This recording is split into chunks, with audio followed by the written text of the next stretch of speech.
The South African Federation of Trade Unions has called for the introduction of a basic income grant as an extension of the COVID-19 financial relief.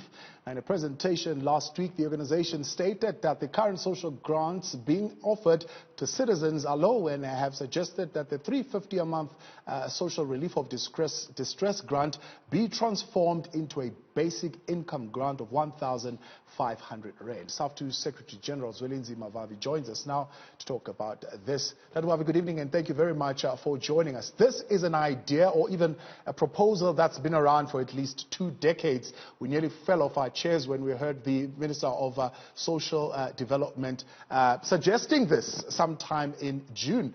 And the challenge is, I'm sure Treasury, being in fiscal consolidation mode, is thinking, where are they going to get the 250 billion rands extra to fund this particular scheme?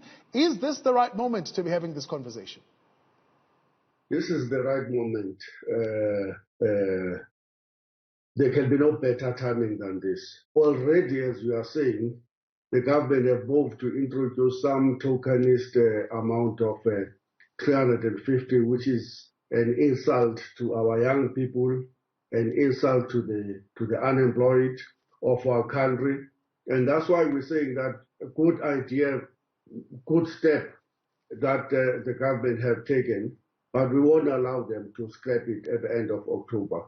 And that's why amongst many demands we are pushing, we are saying to the government, continue to pay that grant as the basic income grant, but make it a living wage, make it decent, make it to give possibilities to the unemployed youth and to the unemployed workers that they can use it to move around, to search for employment opportunities, to at least buy something decent for themselves at the dinner tables and to live as normal people. 1,500 is just 200 rands above the poverty line in our country. It's not extraordinary. Where will the money come from? In the demands we are submitting tomorrow at NEDLEC, we will spell out where the money should be coming from. In our view, South Africa have billions and billions of rands that can be used to come to the aid of the unemployed, of the poor young people who are desperately needing government interventions to get themselves out of the very dark hole that they find themselves today. The levels have we thoroughly, though, tested this idea that give them more spending power and this will grow the economy? Absolutely. I mean, how do you grow the economy when the levels of investment in the economy have fallen to 18%? How do you grow the economy when the overwhelming majority of your citizens are trapped in poverty, are unable to spend in order to get the workers in their workplaces to produce more for the citizen?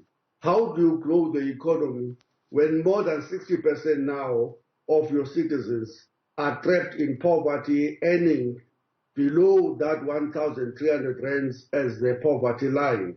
And how do you grow your economy when you have already 10.8 million people unemployed, and that figure is going to grow? We're waiting very desperately for the Statistics South Africa to issue the report as to what happened in the second quarter of the economy, but we are told that the economists are estimating that we may have lost up to 3 million. Just imagine then, a 10.8 million, you add 3 million. Yeah. How do the economy grow? Because all that we're going to do, we're moving from stagnation into a great depression. And that's where we are. So here's the thing, while we argue the point. So we have tested this idea with some of our viewers previously when we're doing the show Flatten the Curve, of the continuation of the grant or even extending it a little bit further.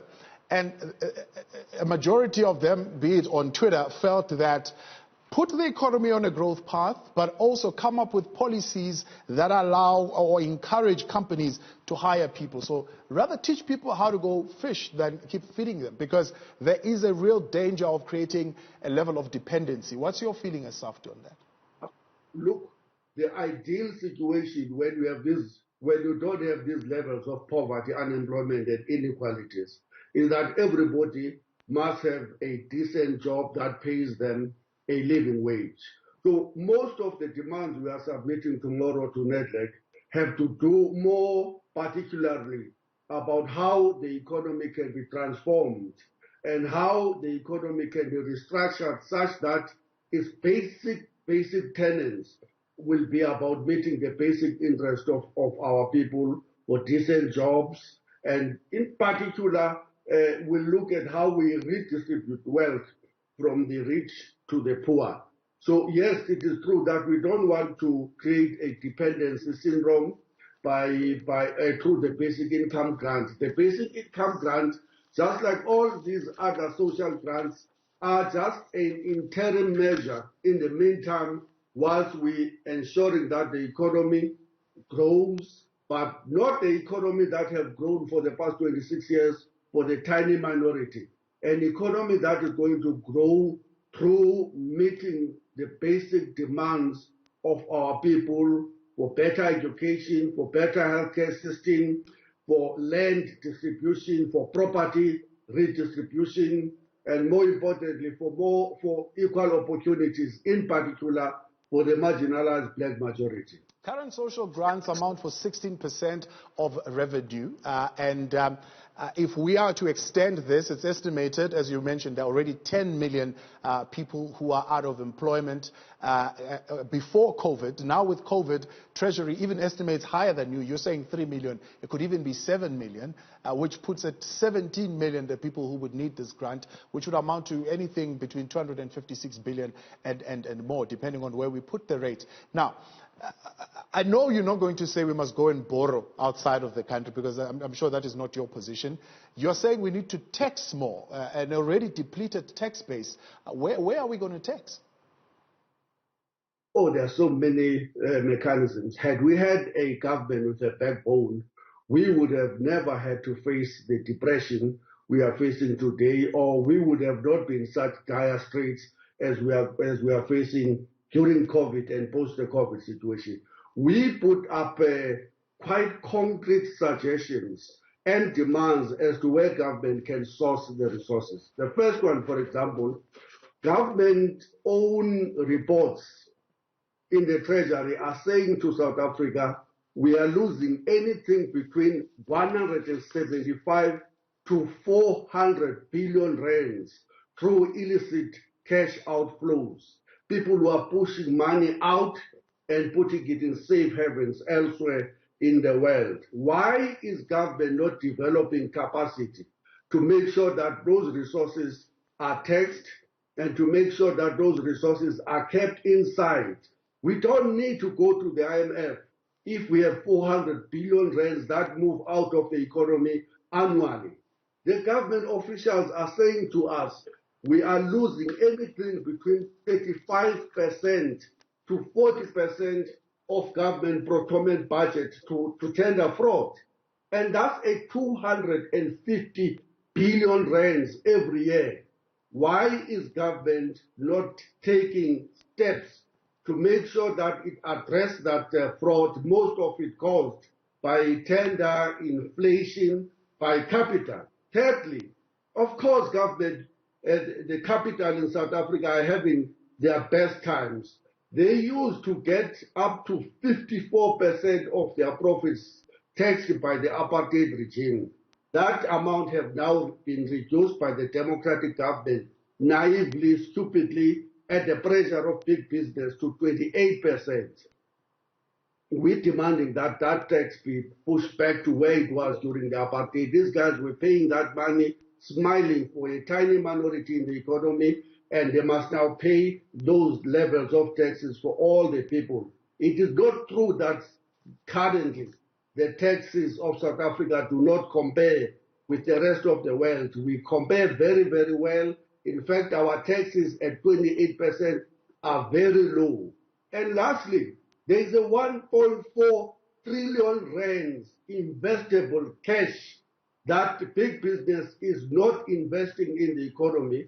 It is sitting in the banks, and thanks to our monetary policies that are encouraging people to put their money in the banks instead of investing it in the investable or in the economy, in the industrial base, in the manufacturing sector, and elsewhere in the economy. Yeah. A government with a backbone would have long designed taxes as a stick to ensure that it discourages people from keeping between 1.4 and 2 trillion rands investable cash in the back pockets of the moneyed class in our society. So there's money.